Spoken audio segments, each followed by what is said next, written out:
Bismillahirrahmanirrahim. Assalamualaikum warahmatullahi wabarakatuh. Alhamdulillahirabbil alamin, wassalatu wassalamu ala asrafil anbiya'i wal mursalin sayyidina Muhammadin wa ala alihi wa sahbihi ajma'in, amma ba'd. Sahabat beriman, kita bertemu kembali di channel ini, channel Solusi Islam, di mana pada kesempatan kali ini kita akan mendengarkan ceramah agama dari guru kita Buya Yahya, di mana beliau akan mengupas tentang apa sih yang bisa menghalangi datangnya malaikat rahmat ke dalam rumah kita.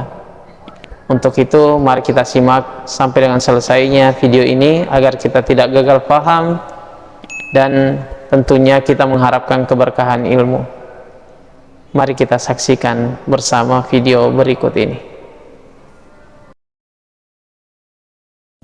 Rumah menjadi berkurang rahmatnya kapan? Itu di saat ada surah. Lah surah yang bagaimana?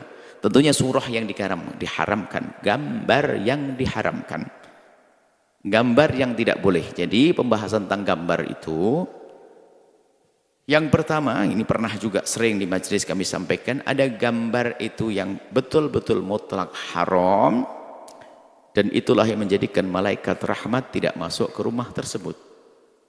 Gambar yang haram mutlak, nggak ada debat di sini, adalah gambar, nggak ada perbedaan, gambar yang surah mujassamah, surah mujassadah. Gambar dengan dua syarat. Satu, gambar bernyawa. Syarat yang kedua adalah berbentuk. Jadi segala gambar berbentuk yang gambar bernyawa, bukan ada nyawanya, gambar bernyawa yang berbentuk, maka itu menjadikan sebab, dan itu haram kita memilikinya, haram kita menyimpannya, kecuali untuk li'batu sibyan, ya, untuk mainan anak kecil. Jadi segala bentuk binatang atau sesuatu yang bernyawa manusia, maka itu hukumnya haram, dan itu tidak ada perbedaan di antara para ulama. Dan itu menjadikan malaikat rahmat tidak datang ke tempat tersebut. Selagi ini tidak ada perbedaan, Anda pun perlu perhatian kepada diri Anda, rumah Anda, tetangga Anda, di kampung Anda. Kadang ada gambar-gambar berbentuk, mungkin bahasa lain seperti patung begitu.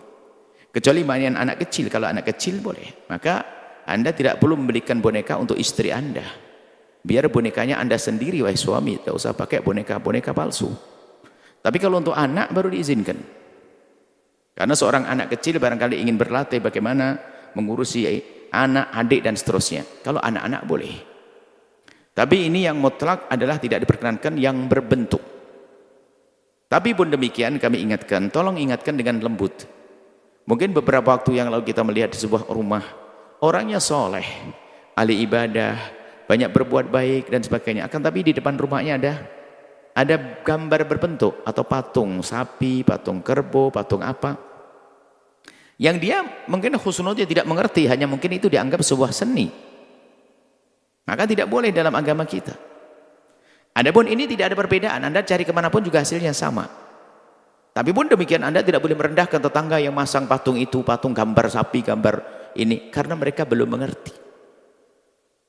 Dan malaikat rahmat akan meninggalkan tempat tersebut. Menjadi sebab apa? Rumah menjadi kurang berkah. Karena malaikat rahmat tidak ada di situ. Malaikat yang lain, raqib atid, tetap ada, mencatat amal ada. Tapi malaikat rahmat, sehingga susah rahmat dihadirkan di tempat tersebut, susah keindahan diwujudkan. Maka kami himbau kepada siapapun, termasuk yang punya keahlian seni rupa, Anda harus menjadi orang cerdas berkreasi. Bagaimana seni rupa, pahatan-pahatan yang aku buat adalah selain daripada bernyawa, yang berbentuk tapi indah dan cantik. Kan hebat. Kita bisa saja melukis apa saja, pohon, melukis gunung, melukis ini, akan tampak indah. Bisa saja seperti itu. Baik. Ini namanya surah mujassadah atau mujassamah atau mujassadah yang berbentuk. Ini adalah tidak ada perbedaan, bahwasanya itu hal yang tidak diperkenankan. Cuman kami tetap ingatkan, jangan terlalu keras dengan tetangga Anda, karena itu waktu membuat patung itu biayanya besar. Sehingga untuk mengganti itu pelan-pelan. Barangkali sudah berpikir minggu depan, tahun depan. Yang penting pesan itu nyampe kepada beliau.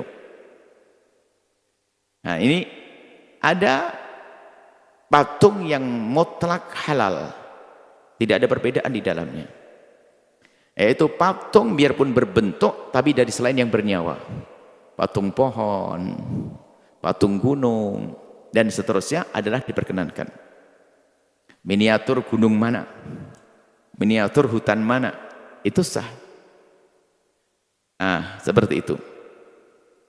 Kemudian setelah itu yang ketiga masuk pembahasan. Nah, ini yang pertama tadi yang menjadikan malaikat rahmat pergi.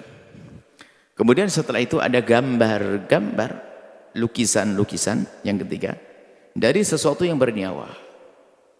Lukisan yang bernyawa, maka disitulah terjadi perdebatan di antara para ulama.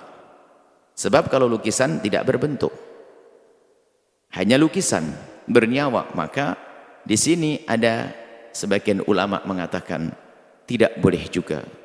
Khususnya yang demikian ini adalah ulama-ulama yang datang dari India dan seterusnya, karena di sana memang banyak masih sangat dekat dengan kebiasaan cara beragama orang di luar Islam yang menyembah berhala dan yang lain sebagainya.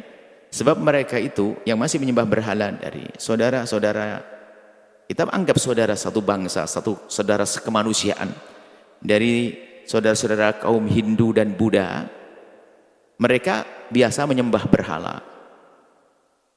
Ingat, kita tidak boleh mencaci sesembahan mereka, cuman ini kami jelaskan. Menyembah berhala, tapi mereka tidak mungkin bepergian membawa patung itu. Sehingga yang mereka lakukan adalah gambar patung. Dan kita pernah, suatu kita punya kawan yang sama-sama mengajar, dia mengajar arsitek begitu di kampus di sana. Rupanya di kamarnya itu ada gambar dan dia menyembahnya. Nah, jadi selagi tidak bisa membawa patungnya, menyembah gambarnya. Sehingga ulama, sebagian ulama India ini keras, karena biarpun masih gambar, di tempat kami juga masih disembah, bukan harus berbentuk. Sehingga jangan kaget kalau ulama-ulama, sebagian ulama sangat keras urusan gambar, itu pendapat dan sah dan dibenarkan pendapat itu. Gambar biarpun tidak berbentuk, yang mengatakan haram, Anda tidak usah marah. Gambar, lukisan berbentuk, lukisan binatang. Kemudian pendapat yang kedua adalah tidak diharamkan, sehingga lukisan-lukisan bisa dipajang di rumah kita. Biarpun ada gambar-gambar binatang, akan tapi tetap lebih baik dihindari lukisan berbinatang, lukisan yang ada binatangnya, supaya terhindar dari ditegur oleh ulama-ulama yang mengatakan bahwasanya gambar binatang adalah haram, tidak diperkenankan. Nah, akan tapi jelas selagi tidak berbentuk, maka ketahuilah di sini masih ada peluang untuk kita katakan bahasanya gambar tersebut tidak merupakan sesuatu yang haram. Lihat di taman Anda, di rumah Anda itu ada apa? Ada burung bongonya yang berpatung, maka Anda ganti nanti dengan daun pisang, pohon pisang. Kita perlu membuat perubahan perlahan. Yang penting wahai saudara-saudara dan saudari-saudari soleh-solehah, yang penting ada keinsafan dulu deh, jangan sombong. Wah, bagus-bagus, ngapain, haram. Hati-hati dengan syariat. Kita cukup menyadari dulu, adapun merubahnya sambil berjalan.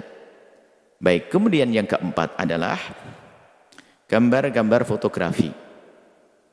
Fotografi. Maka fotografi adalah kebanyakan mengatakan no problem, nggak ada masalah. Dengan catatan tentunya bukan fotografi yang membangkitkan syahwat, buka aurat dan sebagainya. Kalau fotografi biasa adalah sah-sah saja. Sehingga foto adalah sah. Apalagi untuk menurut masyarakat kita. Bahkan kalau ketemu orang syaratnya harus ada foto. Tentunya di sini ada rambu-rambunya. Cukup yang kita hadirkan adalah jangan sampai membuka aurat, pamer aurat dan seterusnya.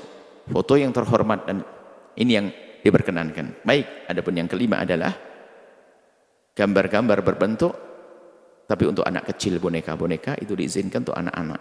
Semula kebanyakan ulama mengatakan untuk anak perempuan saja. Setelah itu berkembang juga para ulama mengatakan bukan anak perempuan, anak laki-laki pun perlu belajar. Sehingga boneka-boneka kecil hanya untuk anak-anak kecil saja. Seperti itu. Ini masalah surat. Jadi para ulama menggiring kembali. Yang menjadikan malaikat rahmat tidak datang adalah gambar yang diharamkan. Selagi tidak haram ya tidak. Seperti itu. Jadi perlu penjelasan semuanya. Kemudian wala kalbun, dan kalbun pun ternyata adalah kalbun yang haram. Apa kalbun yang haram? Kalbun yang ganggu tetangga. Kalau ada orang punya anjing ganggu tetangga, itu menjadikan malaikat rahmat tidak datang. Karena apa? Allah itu tidak senang kalau hidup kita ganggu orang lain. Tapi kalau kambing, anjing, ada anjing namanya mu'allam, anjing yang diajari untuk berburu, anjing untuk menjaga dan sebagainya, memang dibutuhkan, maka itu tidak dibutuhkan. Ada mungkin keadaan kurang aman atau tidak aman, sehingga perlu penjaganya adalah anjing, maka yang demikian itu tidak menjadikan malaikat rahmat tidak datang. Jadi yang menjadikan tidak datang adalah anjing yang mengganggu. Apakah kotorannya, apakah gonggongannya, atau yang lainnya. Baik, jadi miara anjing jika ada untuk hajat diperkenankan seperti untuk penjagaan dan seterusnya. Tapi yang harus kita perhatikan adalah justru adalah tetangga kita terganggu atau tidak. Jadi jangan mentang-mentang wah ini ada peluang dong saya miara anjing. Lalu tetangga Anda terganggu. Dosanya bukan urusan anjingnya, urusan Anda mengganggu tetangga. Sebab namanya tetangga harus dijaga perasaannya. Itu kan pendidikan mulia, pendidikan indah dari baginda Nabi sallallahu alaihi wasallam. Wala junubun. Kalau Anda habis hubungan suami istri, maka hendaknya segera untuk mandi besar. Tapi ini pun harus ada ilmunya. Jika memang tidak bermasalah bagi kesehatan Anda.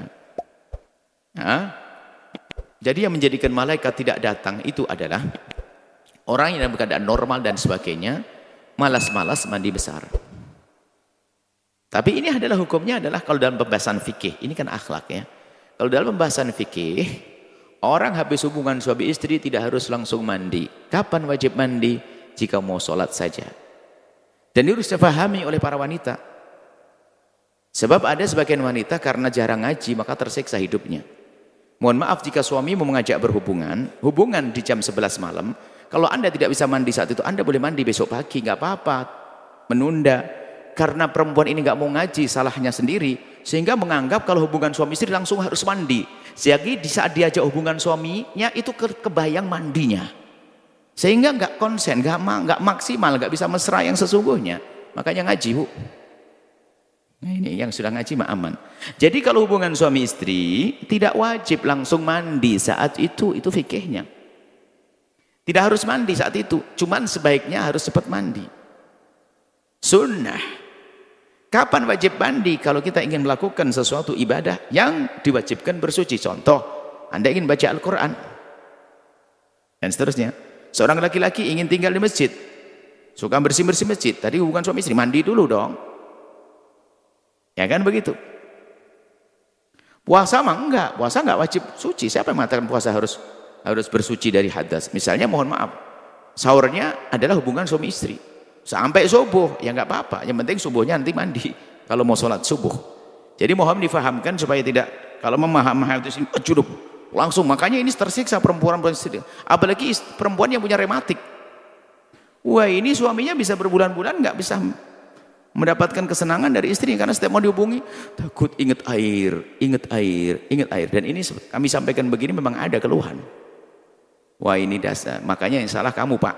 Kenapa kok saya salah, Bu ya? Tidak pernah ngajak istrinya ngaji. Rupanya jawabannya cerdas lagi, Bapak. Sudah saya ajak, nggak mau, Bu ya. Itu berarti balik kepada perempuan lagi. Bukan ini mah sudah ngaji itu loh, yang nggak mau ngaji itu loh. Jadi mandi besar itu sunnah disegerakan. Paling tidak kalau Anda ingin tidur belum sempat mandi besar, jangan lupa Anda berwudu, ada bagian dari badan Anda yang sudah disucikan. Selesai ya? Baik. Jadi yang menjadi sebab malaikat tidak datang adalah orang yang ngentengin dalam ngormar bisa, sehingga dia tidak mandi, kemudian menjadikan sebab malaikat rahmat tidak datang. Baik, ini adalah masalah akhlak ya, adab di dalam kita di rumah kita, adab dengan malaikat yang bisa saja kita kan adab malaikat biar malaikat rahmat tidak terusir dari rumah kita.